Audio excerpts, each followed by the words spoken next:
আজ আমাকে কথা বলতেই হবে ইনশাআল্লাহ, কারণ আগামীতে আবার আপনাদের সাথে দেখা হবে কিনা আমি জানি না। কথা বলতেই হবে। বসেন, কেউ দাঁড়িয়ে থাকবেন না। আমি দেখতে পাচ্ছি বাংলাদেশের ভাগ্য আকাশে উত্তর গগনে কালো মেঘ জমা হয়েছে। ঝড়ের পূর্বাভাস লক্ষ্য করছি। যদি মোকাবেলা করতে না পারেন সক্ষম ভাবে, এমন অন্ধকার গাঢ় কালো অমাবস্যার রাত আসতে পারে যার সুবে সাদেক হওয়া অসম্ভব। সুতরাং আপনারা কি কাপুরুষের মতো কাফের মুশরিকদের গোলামি করে মরতে চান? বিড়ালের মতো 500 বছর বেঁচে থাকার কোনো লাভ নাই। সিংহের মতো 1 ঘন্টা বাঁচতে চাই।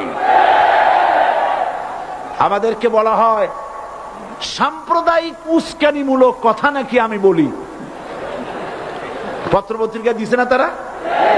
সাম্প্রদায়িক উস্কানি কথা, সাম্প্রদায়িক উস্কানিমূলক কথা বলি। সেই জন্যই বোধহয় শত শত মুসলিম আমাদের কাছে এসে মুসলমান হয়। মানুষে আর বোকা বানানো যাবে না। যাবে কি? আর বোকা বানানো যাবে? তারপর বলছে কি? এরপরে বলছে, আমাকে বলছে রাজাকার। শুনে রাখো চট্টগ্রামের লক্ষ লক্ষ জনতা, পার্লামেন্টে যখন আমাকে এই কথা বলা হয়েছিল, আমার পার্লামেন্টের কলিগ জাফরুল্লাহ চৌধুরী সাহেব বসে আছেন এখানে।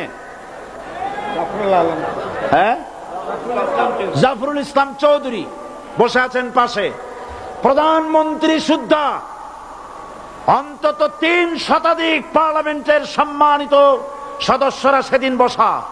1997 সনের বাজেট বক্তৃতা যখন আমি করতেছিলাম, ডক্টর কুদরতে খোদা, নাম রাখছে কুদরতে খোদা, আসলে গজবে খোদা।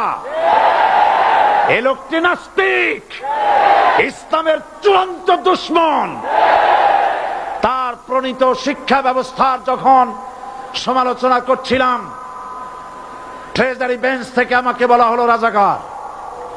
আমি আমার সমস্ত শক্তি একত্রিত করে বলেছিলাম, শুধুমাত্র হিন্দুস্তানের রাজাকারেরাই আমাকে রাজাকার বলতে পারে।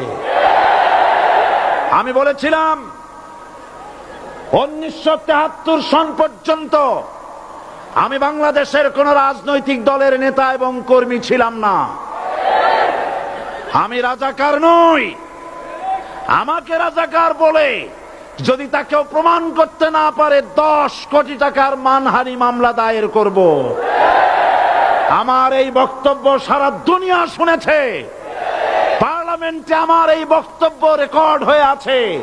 সেদিন 3 শতাধিক পার্লামেন্ট মেম্বারের কেউ আমার চ্যালেঞ্জ গ্রহণ করেন নাই। যে কোনো ব্যক্তি পার্লামেন্টে গিয়ে আমার বক্তৃতা দেখে আসতে পারেন।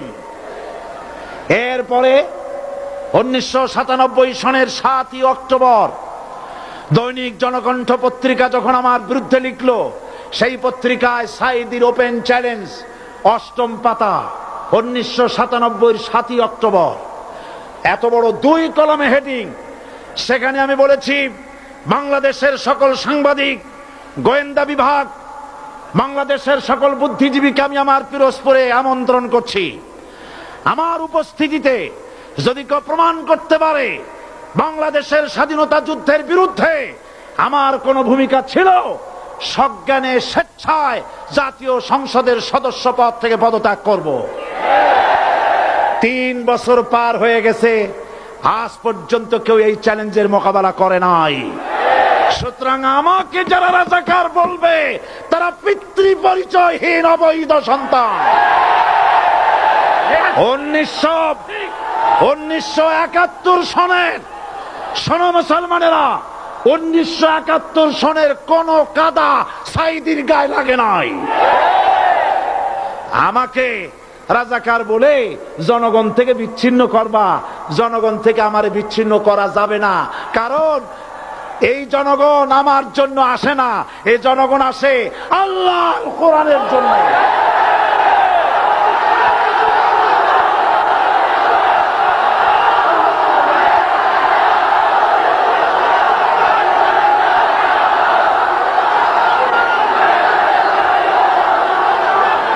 আজকে আর যারা ইসলামের কথা বলে তারাই রাজাকার, তারাই মৌলবাদী। মৌলবাদী বললে আমরা অসন্তুষ্ট হই না, কারণ মৌলবাদী শব্দটা আসছে মূল থেকে। মৌল শব্দ এসেছে মূল থেকে। মূলবাদী তার মানে যারা মূলে আছে। মূল হলো কোরআন, মূল হলো হাদিস, মূল হলেন আল্লাহ, মূল হলেন আল্লাহ রসুল। আমরা আছি মূলে। এখন বলেন তো মূলের শক্তি বেশি না আগার শক্তি বেশি? আমাদের যারা মৌলবাদী বলে ওরা হলো আগাবাদী। মূলে আছে কত কোটি? 12 কোটি। মূলে আছে কত কোটি? আর আমাদের যারা মৌলবাদী বলে ওই থাকো গাছের আগায়, আমরা মূলে। লাভালাভি বেশি করবা না, 12 কোটিতে গাছের গোড়া আসতে নানা দেবে, মামু বাড়ি দিল্লি গিয়ে পড়বা, বাংলার জমিনে জায়গা হবে না। এ কথা বিশ্বাস করো। বাংলাদেশের মুসলমানদের শরীরে এক বিন্দু রক্ত থাকতে শয়তানের তৈরি করা ধর্ম নিরপেক্ষ মতবাদ বাংলার জমিনে কায়েম হতে দেওয়া হবে না, হবে না।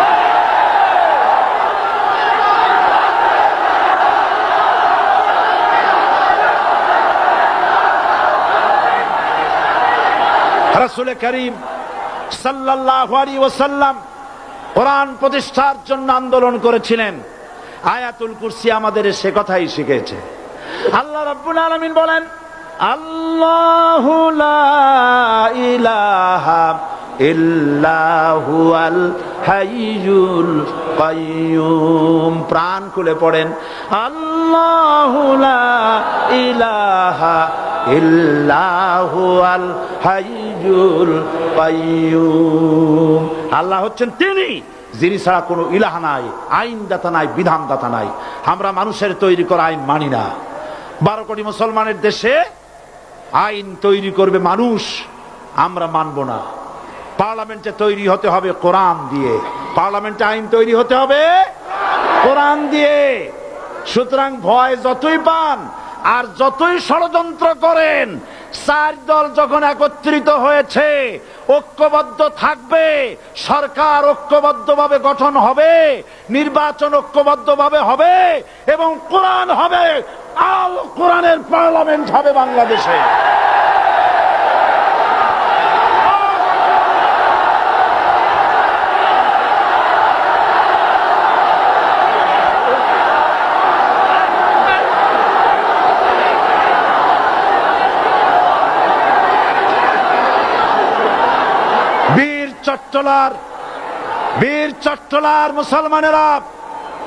বীর চট্টলার মুসলমানেরা স্বাধীনতার ঘোষণা, এই চট্টগ্রাম থেকে স্বাধীনতার মহান ঘোষক প্রেসিডেন্ট জিয়াউর রহমান সাহেব দিয়েছিলেন। এই চট্টগ্রাম থেকেই ইসলামী রাষ্ট্রের ঘোষণা হবে।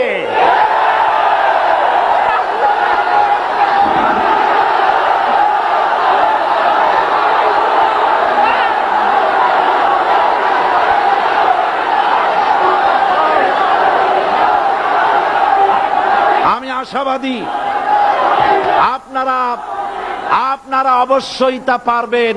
আমি 100% বিশ্বাস করি ইনশাআল্লাহ। কারণ যে ষড়যন্ত্রের মোকাবেলা করে স্থানীয় রাজনৈতিক দলের নেতৃবৃন্দ কোরআনের মাহফিল সিনায় এনেছেন, আমি প্রথম দিনই বলেছি চট্টগ্রাম তাফসিরুল কোরআন মাহফিল কোন রাজনৈতিক দলের প্রতিনিধিত্ব করে না।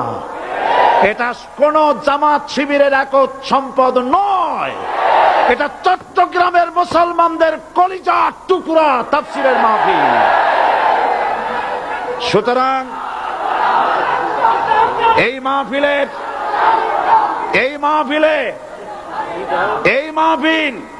চট্টগ্রামে থাকবে ইনশাআল্লাহ কিয়ামত পর্যন্ত। 144 ধারা 288 হয়ে গেছে, ষড়যন্ত্র পায় চলে গেছে। আমি ওই সব